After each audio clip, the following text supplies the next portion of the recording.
Donald Trump, in an effort, I guess, to consistently prove me right, has not stopped whining about the 2020 election. And this past Saturday, he actually released one of his ridiculous little statements, on his little letterhead and his official statement of the former president, the 45th president of the United States, where he called the Supreme Court gutless for not taking up his election challenges. And of course, in this little release, he also continued to say that somehow this election was stolen from him. Here's a little snippet from the statement he put out this past Saturday.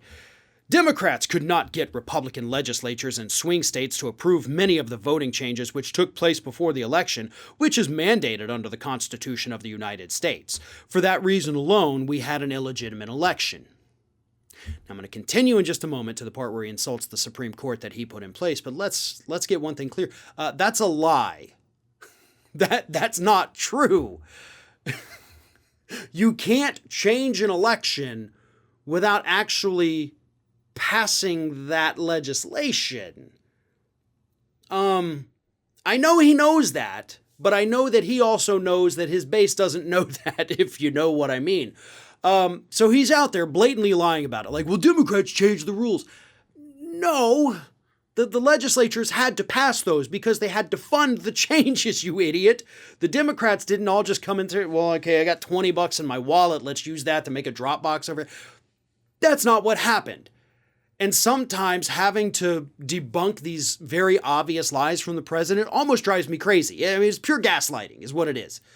He is saying these things to make us think that we're the ones who are going insane. Statement continues. The Supreme Court and other courts were afraid to rule. They were gutless and will go down in history as such. No wonder why so much money is being raised on this issue, and law-abiding people have every right to do so. What does that even what does that even mean?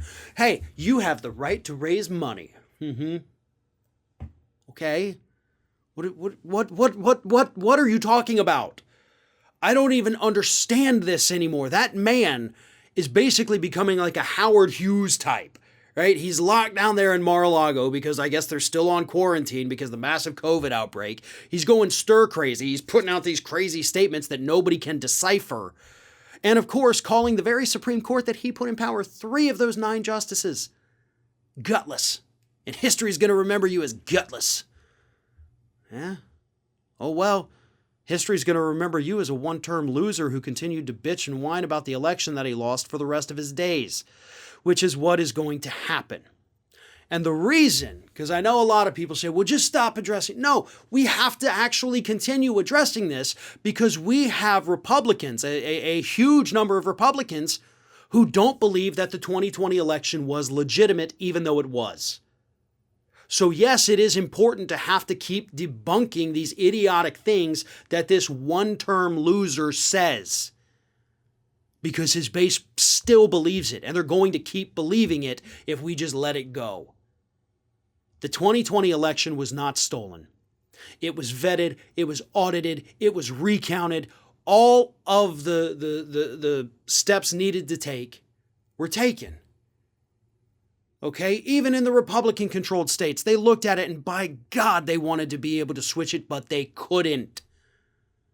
The only person who thinks there was fraud, well, people, I should say, who think there were fraud, were the people who desperately want Donald Trump to be president for life. And yes, that includes the president himself. The fraud didn't exist. The election was fair. Trump lost. But he is literally going to complain about it every single time he speaks in public or releases an idiotic statement for the remainder of his days.